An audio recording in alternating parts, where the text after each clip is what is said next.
नमस्कार दोस्तों, हमारे YouTube चैनल प्रभु भक्ति साधना में आप सभी का स्वागत है। दोस्तों, आज हम आपको इंदिरा एकादशी के व्रत कथा सुनाने जा रहे हैं। यह एकादशी अश्विन मास के कृष्ण पक्ष की एकादशी के दिन मनाई जाती है। श्राद्ध पक्ष में आने के कारण इसका महत्व और अधिक बढ़ जाता है। इसे मोक्ष प्राप्ति का सहज मार्ग भी कहा जाता है। इससे पितरों को मोक्ष मिलता है। दोस्तों, इस वर्ष यह एकादशी व्रत 10 अक्टूबर दिन मंगलवार को पड़ रहा है। तो आइए व्रत कथा सुनते हैं। धर्मराज युधिष्ठिर ने कहा कि हे भगवान, मैंने भाद्रपद शुक्ल पक्ष एकादशी या पार्श्व एकादशी के बारे में बहुत कुछ सुना है। अब कृपा करके अश्विनी माह के कृष्ण पक्ष की एकादशी के बारे में भी बताएं।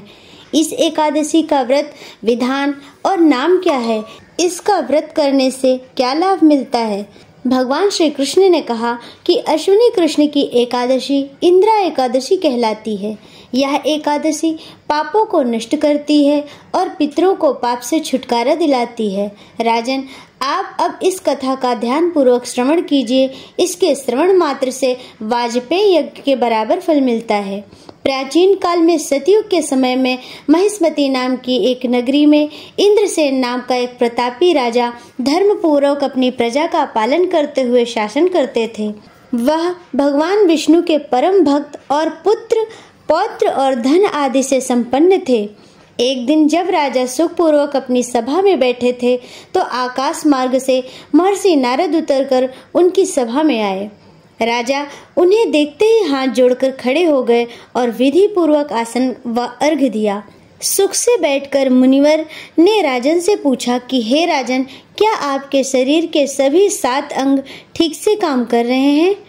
क्या आपका मन धर्म में और मन भगवान विष्णु की भक्ति में रहता है? देवर्षि नारद के ऐसे वचन सुनकर राजा बोले, हे महर्षि, आपकी कृपा से मेरे राज्य में सब कुछ ठीक है और यज्ञकर्ता भी मेरे लिए समृद्ध हैं। कृपया मुझे अपने आगमन का कारण बताइए। तब देवर्षि नारद जी कहने लगे कि हे राजन, आप आश्चर्य देने वाले मेरे वचनों को सुनिए। एक बार मैं ब्रह्मलोक से यमलोक गया और वहां यमराज की पूजा करके धर्मात्मा और सच्चे धर्मराज की स्तुति की। उसी यमराज सभा में आपके पिता, जो ज्ञानी और धर्मात्मा थे, को एकादशी का व्रत तोड़ते हुए देखा। उन्होंने संदेशा दिया, सो मैं तुम्हें कहता हूँ। उन्होंने कहा कि पूर्व जन्म में कोई विघ्न हो जाने के कारण मैं यमराज के निकट आ रहा हूँ। सो हे पुत्र, यदि तुम अश्विनी कृष्ण इंदिरा एकादशी का व्रत मेरे निमित्त करो तो मुझे स्वर्ग की प्राप्ति हो सकती है। यह सुनकर राजा ने कहा, हे महर्षि, कृपया मुझे व्रत की विधि बताएं। तब देवर्षि नारद जी कहने लगे, अश्विनी मास की कृष्ण पक्ष की 10वीं को प्रातः भक्ति पूर्वक स्नान करके नदी पर जाना और दोपहर को दूसरा स्नान करना। फिर आदर पूर्वक अपने पितरों का श्राद्ध करें और एक समय भोजन करें। एकादशी के दिन सुबह स्नान आदि करने के बाद व्रत के नियमों का सख्ती से पालन करें और संपूर्ण भोगों को त्याग कर निराहार एकादशी का संकल्प लें और एकादशी का व्रत रखें। हे अच्युत, नमस्कार पुंडरीकाक्ष, मैं आपकी शरण में हूँ, आप मेरी रक्षा करें। इस प्रकार आप नियमित रूप से शालिग्राम की मूर्ति के सामने श्राद्ध करें, योग्य ब्राह्मणों को फल खिलाएं और दक्षिणा दें।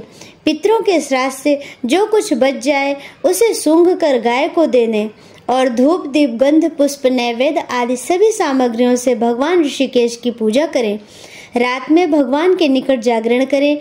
इसके पश्चात द्वादशी के दिन प्रातः काल होने पर भगवान का पूजन करके ब्राह्मणों को भोजन कराएं। बंधु बांधवों, स्त्री और पुत्र सहित आप भी मौन होकर भोजन करें। नारद जी ने कहा कि हे राजन, अगर तुम इस विधि से इस एकादशी का व्रत करोगे तो तुम्हारे पिता स्वर्ग में अवश्य जाएंगे। इसके बाद नारद जी अंतर्ध्यान हो गए।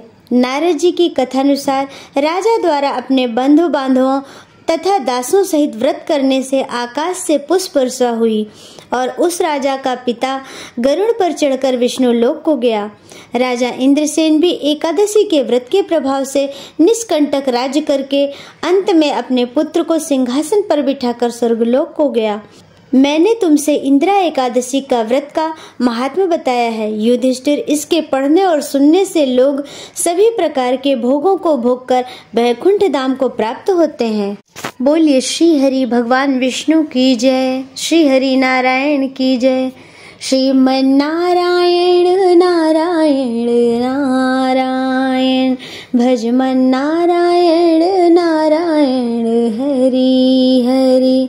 श्रीमन नारायण नारायण हरि हरि, हरि हरि, भजमन नारायण नारायण हरि हरि।